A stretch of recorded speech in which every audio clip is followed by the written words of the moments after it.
Hey, it's Shell, and welcome back. I thought I would take a break from talking about DID and talk a little bit about BPD.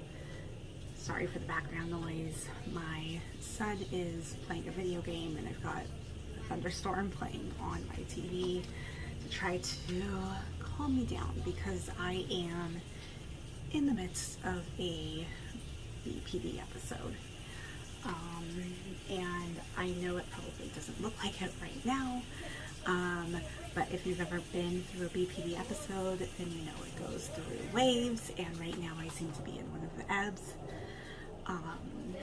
And I'm in my kitchen because I decided at 7:30 at night to boil my sweet potatoes for my sweet potato pie because these are things that make sense.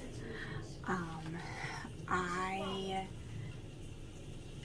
wanted to talk a little bit about what I'm kind of going through right now because I tend to want to portray this kind of have it all together on top of my game persona, and it's the reason I don't film very much is because I'm not well very much, and as anyone I want to be able to put my best foot forward, but my whole goal for this channel is to show what mental illness really looks like, and this is what mental illness looks like. I have what some people will call quiet BPD, some people call it high functioning BPD. Like, high functioning BPD does not mean that I am functioning at a normal level. It means that I'm a really good actor and I can pretend that I am functioning at a higher level.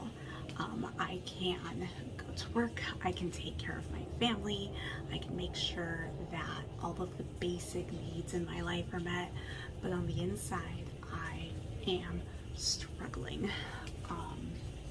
And this particular BPD episode has, admittedly, it's probably pairing up with some PMDD, and those are two bedfellows that really just love to make life interesting. So my camera shut off on me because that's the kind of week that I'm having. This one, yes, hi, is wanting to wind around my feet and bite my ankles. I don't know what he wants. He's got plenty of food and water, and I just changed his litter box.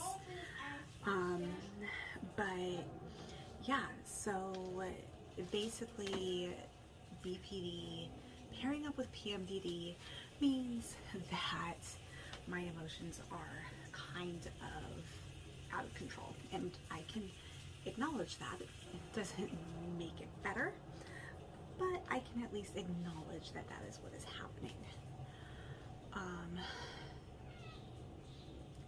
I think when you have quiet BPD, which is when your BPD symptoms are more internalized, so they're not as apparent to the outside world, that when things like this happen, it can look like it's somebody just having a bad day. And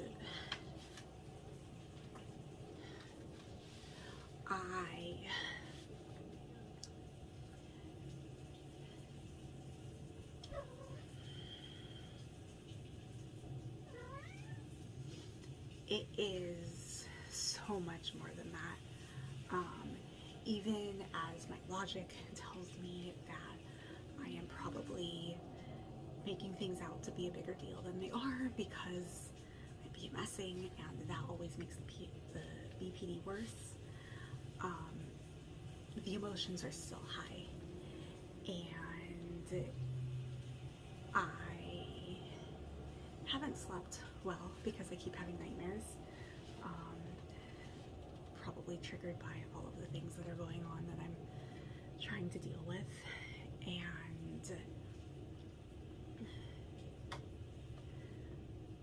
I think there's this perception that if you don't look sick enough, then your illness isn't serious enough. And the thing is, I'm not going to be the person that's screaming, crying, throwing things. If I reach that point, you are in serious trouble.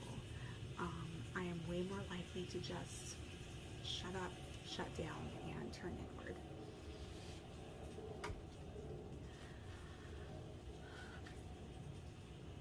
I think that when you are high functioning, the people around you, even the ones that know of the struggles that you deal with, they're not, it's not going to be at the top of their mind, right? Because that's not what you're showing them. You're showing them everything is fine. I'm joking about the things that are bothering me. I can type LOL or haha or a smiley face, and you won't know that I'm actually crying on the other end of the phone. And when that happens, it's easy to do things that are kind of triggering without even a second thought about what it is that you're doing. And what that often means for me is that I get triggered. I get very upset. I can't show that I've been upset because I have been trained to believe that I overreact to everything. So it makes me feel like I'm not allowed to be upset. So everything has to be turned into a joke, even if I'm feeling incredibly uncomfortable. And that means that if I'm triggered, I have to deal with that alone. And because I am not the screaming, fighting, yelling type, eventually the feelings from the trigger, the anger that I might have that a person decided to do this, gets turned inward. And the way that splitting works in Quiet BPD is, to some extent, yes, I will split on the other person, but it's not safe to do that, right? Because if you split on somebody, they'll leave. And so, but the splitting is still happening. And if it's not safe to split on the other person, then you split on yourself. And it's very easy for my anger to turn into self-deprecation, and it spirals from there. And I can get caught up in this loop of not feeling like I deserve the things that a normal person would just expect, to think that I don't have a right to be upset, to think that if I don't go along with what everybody is saying, then I will be left completely by myself. And so I have to keep everything inside. And it just nasticizes. And it can feel very much like I am not allowed to set up boundaries, because the minute I set up boundaries, people react, which is normal, but I take those reactions personally. And the message that it sends me is, see, if you set up these boundaries, then you're not going to have anybody in your life. And my fear of abandonment, which is really at the root of BPD, makes it so that I will do anything to not end up alone. I will accept things that no person should reasonably be expected to accept. I will roll over, play nice, laugh it off, while inside it is killing me. And because I'm able to hold it all together on the outside, nobody sees that it's destroying me.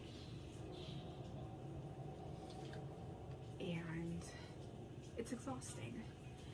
It is exhausting and it's lonely, because at least if I was able to express myself, maybe somebody would be able to say, oh, she's going through a hard time, maybe we should support her. But instead, it's like, look at all of these hardships that she overcomes, and oh, you're so strong and so brave. And I'm tired of being strong. I don't want to be strong anymore. I want to not have to be strong. I want to not have to deal with these things alone.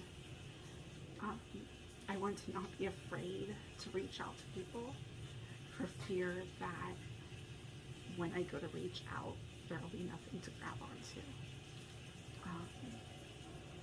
And the thing is, not all the time, but most of the time, BPD is born of trauma, and it's born of growing up in some sort of invalidating environment in which you are told your feelings don't matter, or how you respond to things isn't right. And so I'm going on these habits, these trauma responses, based on, you have to be the good girl, you have to do everything that you're told. If you have feelings, you need to bury them down. Don't let people see them. Don't let anybody know that anything's wrong. And don't do anything that's going to make somebody look closer. And while that can be the very thing that protects you as a child, when you become an adult, that's not how human relationships work. And people are self-absorbed by nature. So if I don't reach out and tell people that something is bothering me, they're not going to know that something is bothering me. And I can cry and say it's unfair as much as I want. But the other fact is that I grew up in a situation in which I had to know what other people were feeling. I had to be able to predict what was coming next. I had to be 2 steps ahead of everybody else.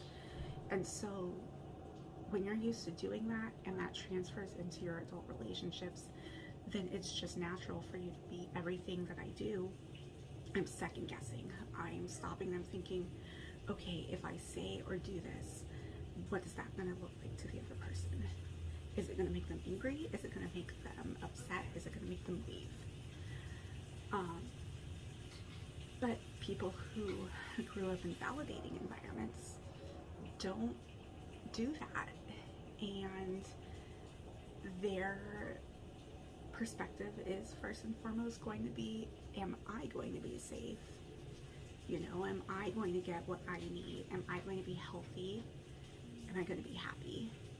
Whereas for me, it's like, I don't care if I'm unhealthy, unhappy. I don't care if I'm in a dangerous situation. I don't care if this relationship I'm holding on to isn't healthy for me, as long as I am not alone. And that aspect of abandonment, the deep fear of abandonment, I don't think people without BPD can ever really understand. Because when you have BPD, it affects everything. Everything is based on not being abandoned. And when that abandonment wound is triggered, that's when you get those BPD episodes. That's when you get the raging, screaming, crying, crazy ex-girlfriend, because you've triggered a trauma response and you're not taking the time to realize that. And for me, that means that I am now sitting in a corner, afraid that you're going to leave because I said something wrong. Because for me, mistakes don't mean a repair in a relationship. Mistakes mean you get left. And so when I make a mistake and that abandonment fear gets triggered, I just go inward and nobody knows that that's what I'm dealing with. And I can go through an 8-hour workday. I can have supported conversations with friends. I can do my grocery shopping, take care of my son, continue basic hygiene. But inside, I just don't want to do it anymore. And sometimes I wish that my BPD wasn't so quiet. Sometimes I wish that the way that I expressed myself was louder, was more obvious, because I wonder if that were the case, if I would have gotten the help I needed sooner.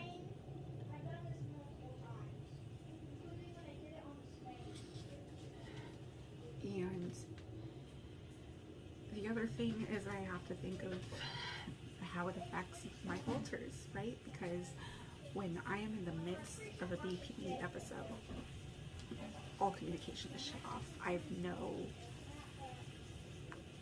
idea what is going on in the inner world. I have no concept of switching. And even if somebody is upfront with me, I can't hear them. So I might find myself doing things that I don't normally do, thinking things that I don't normally think, feeling like somebody completely different from who I am. And it's because somebody else is there, but I can't talk to them because the emotions from the BPD episode are so strong. And I guess I just wanted to put that out there. I have seen people film their BPD episodes and I see them and I'm like, yes, that's how I feel, that's exactly it. But if you compare our external, if you compare what is visible, I don't look like that. And sometimes I wish I did.